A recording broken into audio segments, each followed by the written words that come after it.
Right. Welcome everyone to this fourth in a five-part series of Death and Taxes. Today we are talking about how do I pick the person to advocate for my wishes.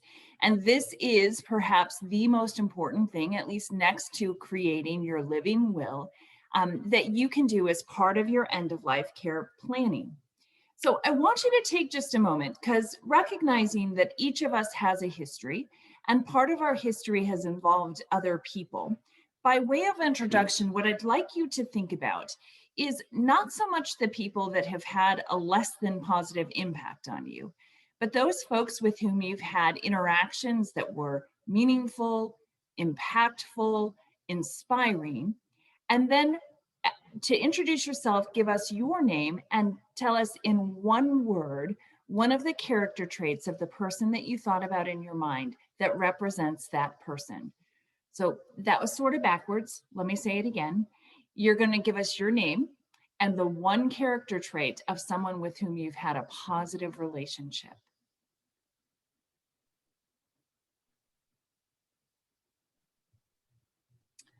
All right, so I'll go ahead and begin. My name is Deb. It's my pleasure to be with you today. And one word that comes to mind is authentic. And I will pick Katrina to go next. Okay, my name is Katrina and I will pick trustworthy. Great. Katrina, who would you like to go next? I got to look at participants here. I won't know them all. So how about Ray Vermeil? Because I did talk to her one time. Hi, Ray. Hi, Katrina. Good to see you. Yeah. Well, my name is Ray, and the word that I came up with is integrity. Okay. And I pick Jen. Hi, I'm Jen, and the word that comes to mind is sarcastic. I'll go with Lisa. Just because I was laughing sarcastic. Let's see, my name is Lisa, and I can't top sarcastic. I'm going to go respectful. Victor. I'm Victor, and genuine is the feature that I thought of. And I will go with Kimberly. I'm Kimberly, and I thought of the word honest. I can't hear her. Kimberly, I think the word you said was honest. Is that right? Yes, can you guys hear me? There, that's better. Yes. Oh, okay. And I pick Cheryl to go next. What was her word? I didn't hear it. What was your word? Oh, it was honest. Oh, good.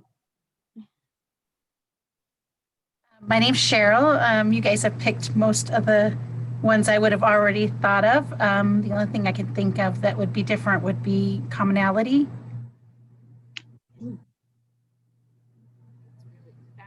That's pretty poignant, Cheryl. Thank you. I believe everyone has gone. Is that the case? All right, excellent. I want you to remember the word that you selected that exemplifies a person with whom you've had positive interactions. Because my suspicion is that the trait that you identified is actually one of the key traits to picking your person or identifying the person who can advocate for your wishes in your end-of-life planning.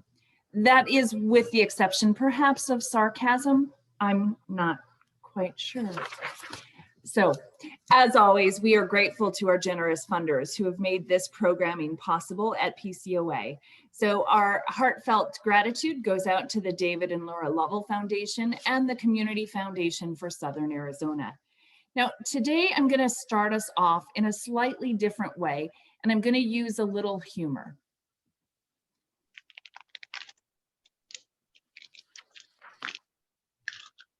Some people find it a little distasteful to have humor about end of life, and that is a position that we can certainly respect. Others find it not only enjoyable, but as a way to take some of the high level of anxiety and stress out of thinking about planning for our dying and our death. I thought this was a very poignant cartoon because words, there are no words. And while words are not necessarily the sum total of what our voice is, words are a very important thing in end-of-life care planning because they're a means by which we express our end-of-life wishes and desires. And you'll recall that in last week's presentation, we talked about which advance directive forms are right for me. And as part of that, we discussed having a living will that is not only complete, but full of detail. And that is your voice in written form. Today, we're going to talk more about your voice in end-of-life care planning. And today, the focus is really on identifying the person or persons who can express your voice, advocate for your wishes and your values if you are unable to speak for yourself. And as a little bit of context for our time together today, we're going to do just a little bit of review. You may recall from sessions 2 and 3 of the presentations that we talked about advance directives. Advance directives are legal documents that you prepare in advance of or before a health crisis or an emergency. And there are 4 specific types of advance directives. You remember the medical power of attorney, the mental health care power of attorney, the living will, and the pre-hospital directive or do not resuscitate order. We also learned that here in Arizona, there are 3 primary templates for these advance directives. Those include the most complete Attorney General's life care planning packet to the least complete, the 5 wishes, and in between there is the short forms for the thoughtful conversations. In that conversation, specifically last week, we also learned that there are multiple terms used for the word advocate or for the person or the role of your advocate in making healthcare decisions. So my question for you is, what are some of the other terms that you remember we discussed?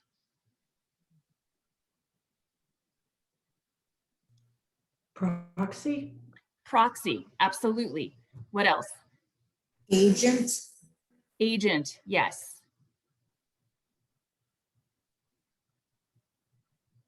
Others? Representative? Representative, yep.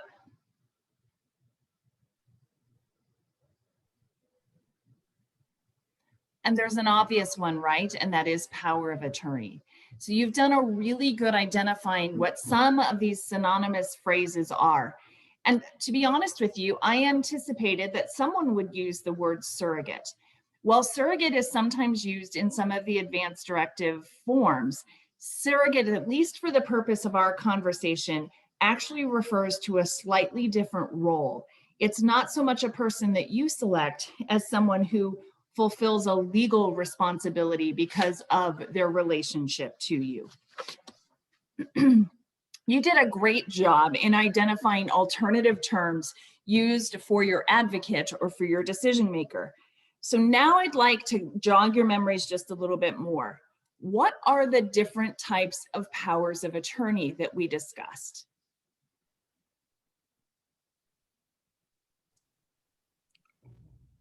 Healthcare or medical? Healthcare or medical? Yes, Victor, that is right. Cheryl, is that what you were? That's what you were going to say. Okay, so we've got the medical healthcare power of attorney. What other types are there? Mental health power of attorney. Mental health power of attorney. And way back when, in our very first presentation, we briefly touched on a financial power of attorney.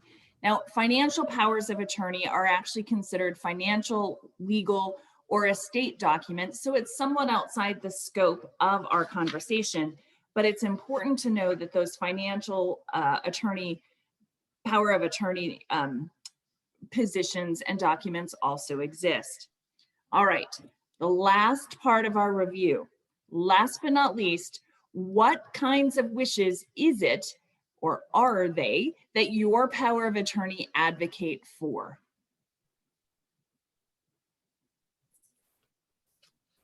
my wishes. Your wishes, when, Ray? at a time when I don't have the capacity to do so, such as end of my life. Absolutely. And so extra credit question, what is capacity?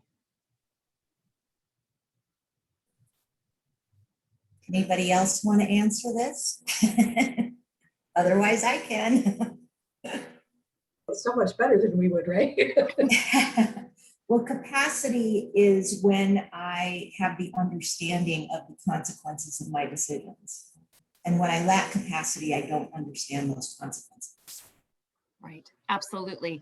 And I would take it a step further. It's not simply understanding the consequences of those decisions, but it's also upfront understanding with adequate information all of the choices that I have and what those different outcomes would be based on the choices that I make.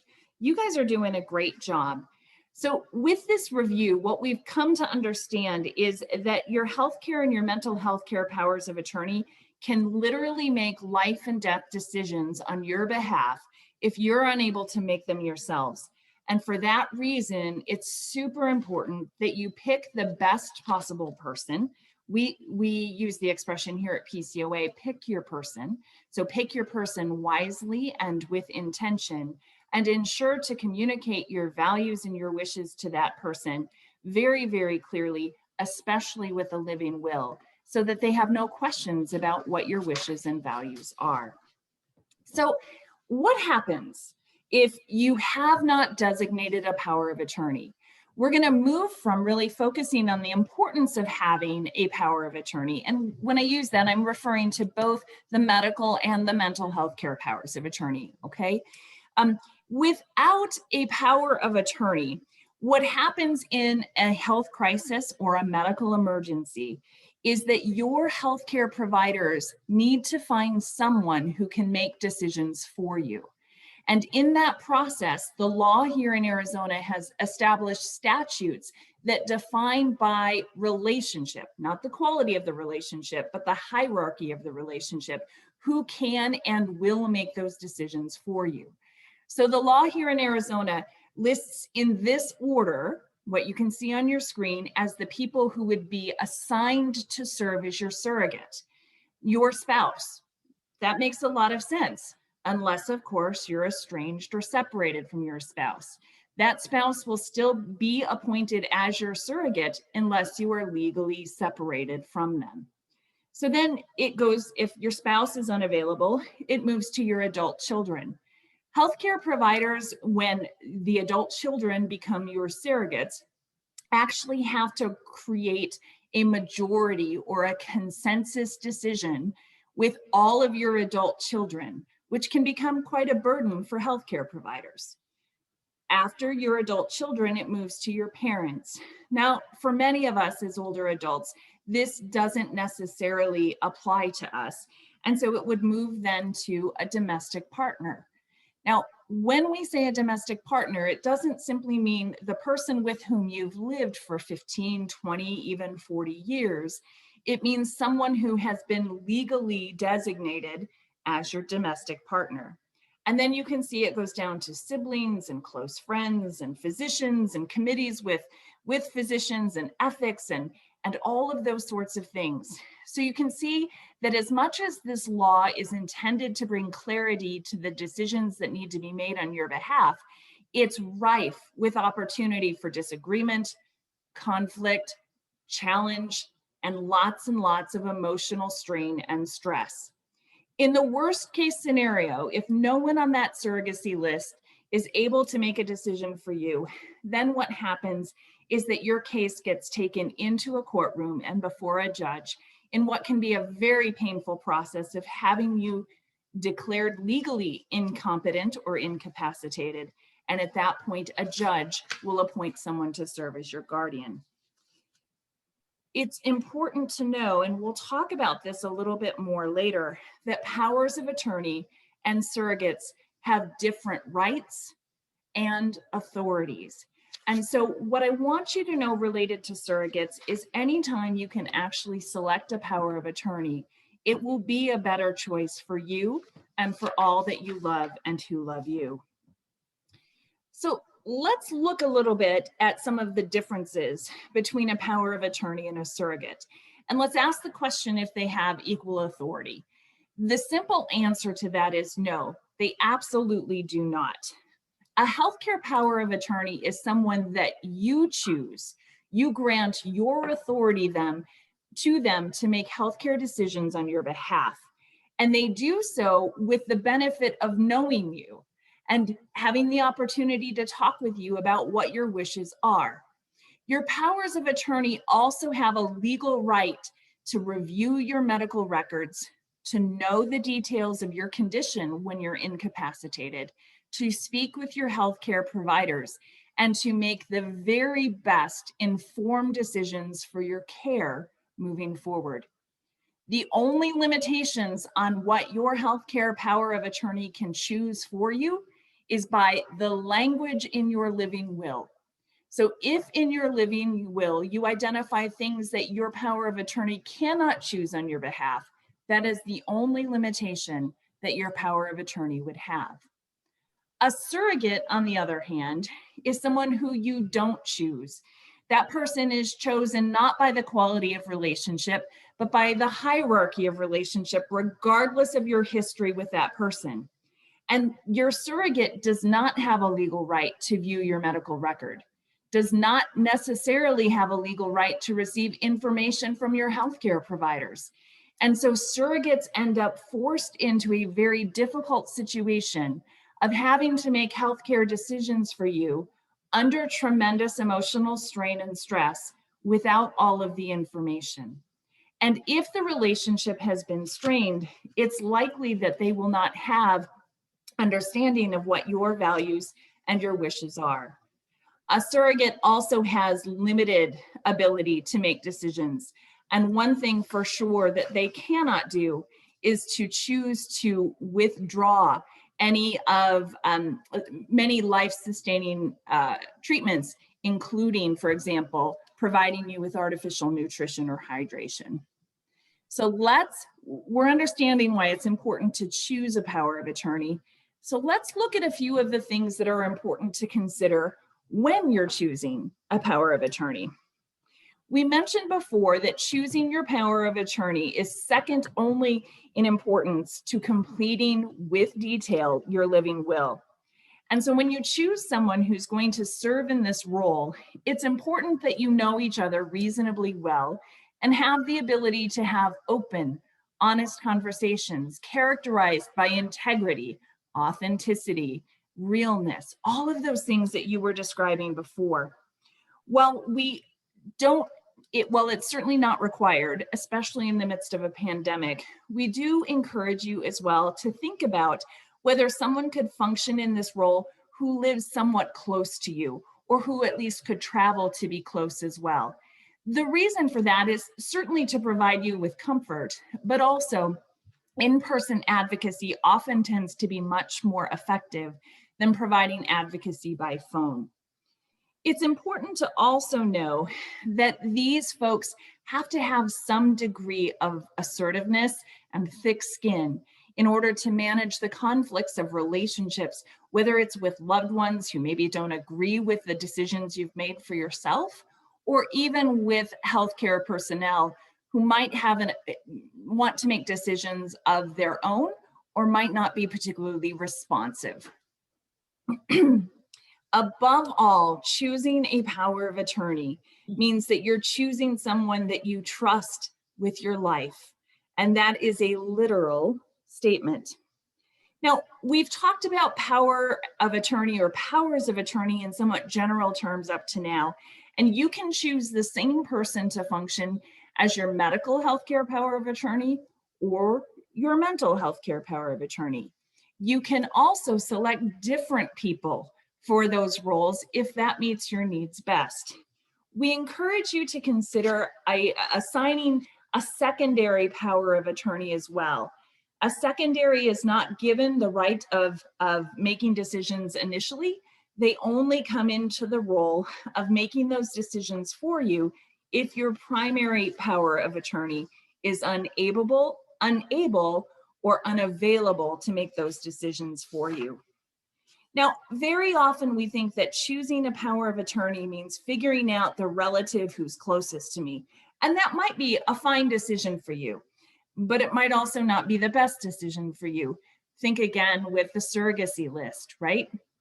You have options and you can choose whomever you trust, even if it's someone like a neighbor, a travel companion, a member of your faith community, or a friend.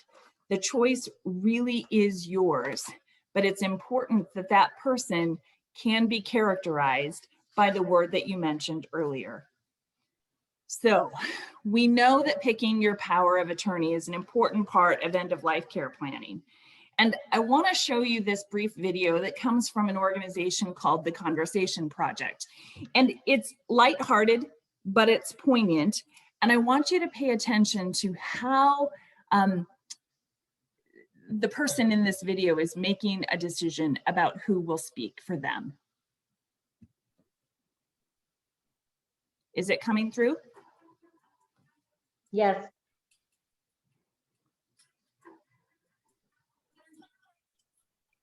I can't hear it though. Deb? You No probably sound. need to stop sharing and reshare. And in the bottom left of the sharing screen, there's a box that says include computer audio and sharing. Let's take a look. Thank you. So I'm looking. So You have to walk through that stop the- again. So you'll have to stop the sharing. Okay. And then when you go to share again, on that screen that pops up, look at the bottom left, and there should be a box there that says include computer audio.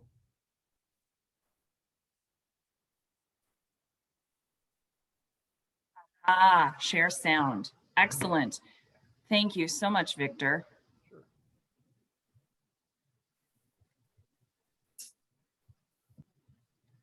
And we'll go back. Yay. Be your healthcare proxy? Like if you need someone to tell the doctor what to? I just go with whatever the doctors say. I wouldn't want to bother them. They're so busy. Doctors know best, right?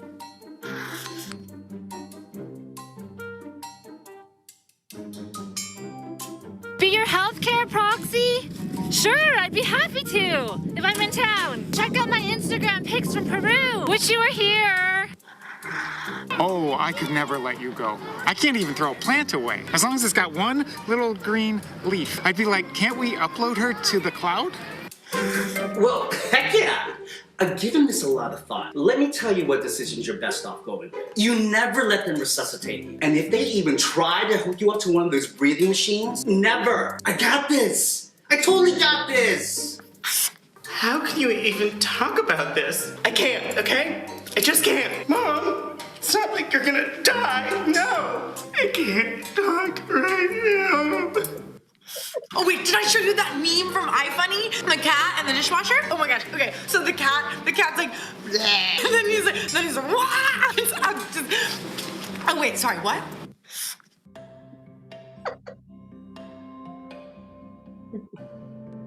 Well, hon, you and I have been through so much together. Here's what we'll do. We'll sit down, we'll get a cup of coffee, and you tell me what matters to you. Well, it wouldn't be easy.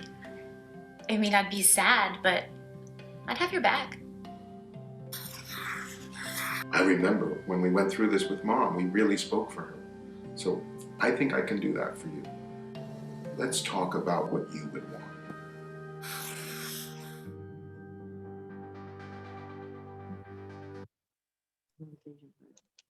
As you're able to see from this video, we don't want to select people who are unavailable, unassertive, guided by their own emotions, or driven solely by their own positions and things. Instead, we're looking to find people who will talk with us and have the hard conversations, who will listen to what's important to us and will be willing to separate their own needs and feelings from what you're saying you want. And then they'll strive to do the very best they can to ensure that your wishes are honored. Picking this person, picking your person, is an imperative part of your end-of-life care planning process. So let's talk a little bit about what rights,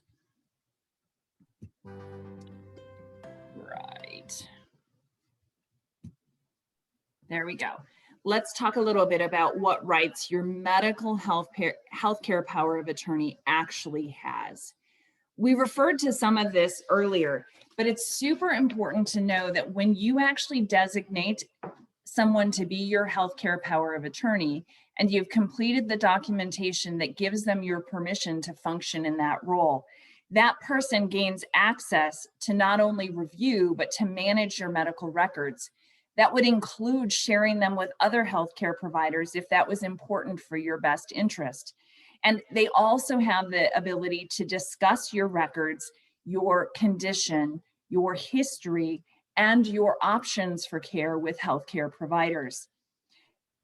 Your healthcare provider also has the ability and the right to authorize treatments for you. These treatments could be diagnostic, surgical, therapeutic, you name it. Those are the kinds of decisions that they're going to make on your behalf. And they can also either consent to or refuse different types of medical care and services.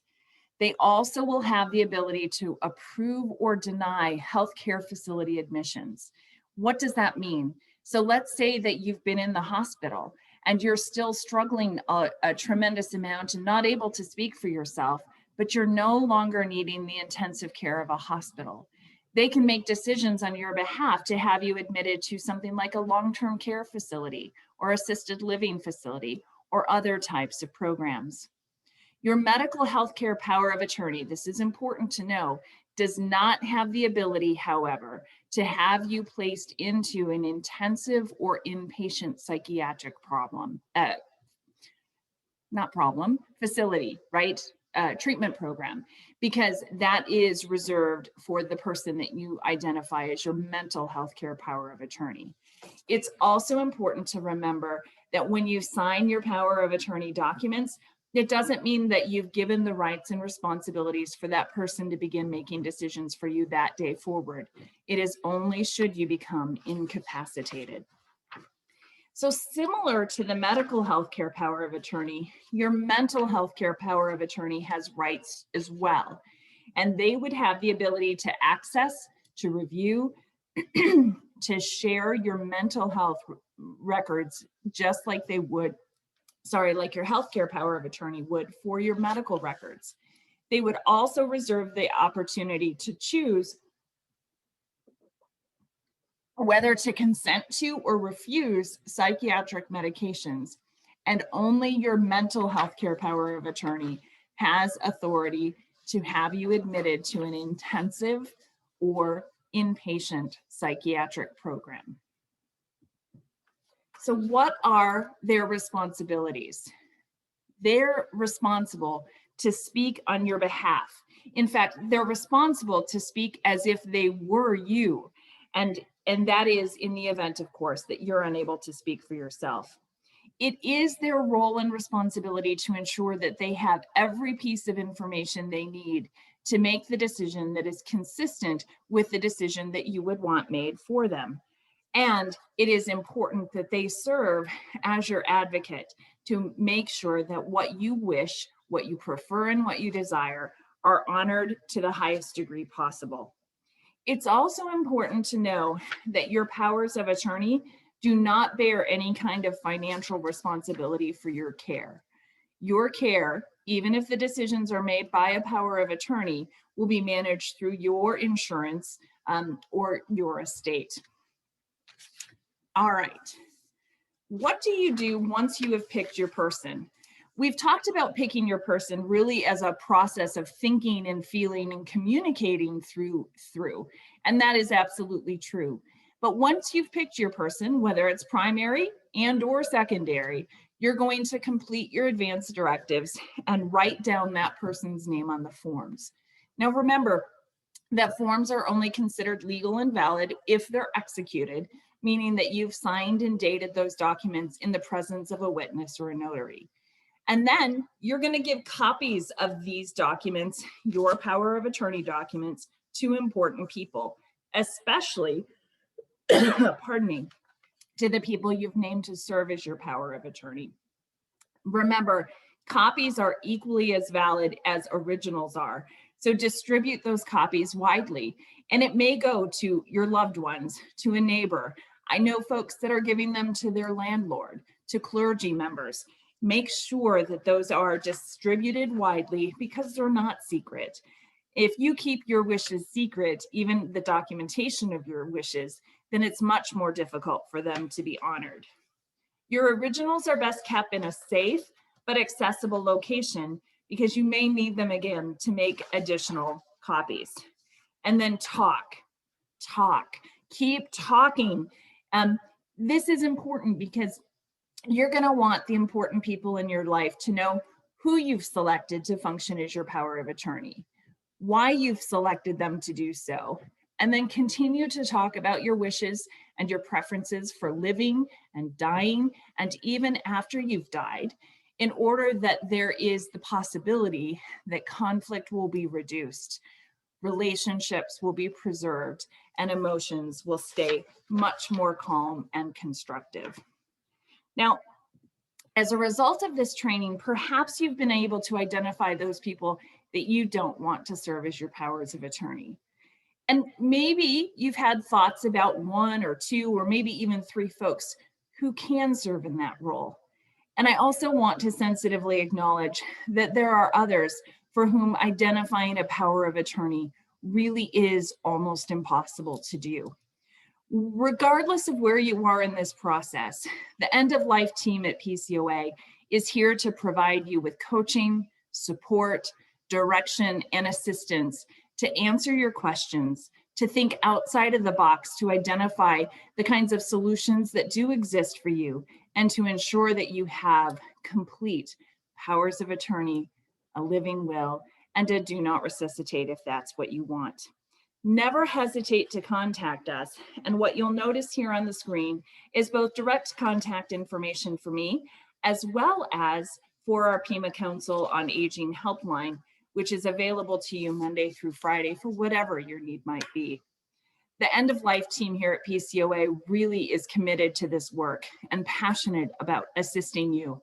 And part of that passion comes from really longing to ensure that the end of your life receives as much beauty, care, and respect as does the beginning. Thank you for your time today. Next Wednesday will be our final presentation, and that is my advanced directives are done. Now what? And many thanks to Victor for helping us to get the video to work today. If you'd like to stick around for additional questions or comments, I will certainly stay here. Again, thank you for your time, and we'll see you next week.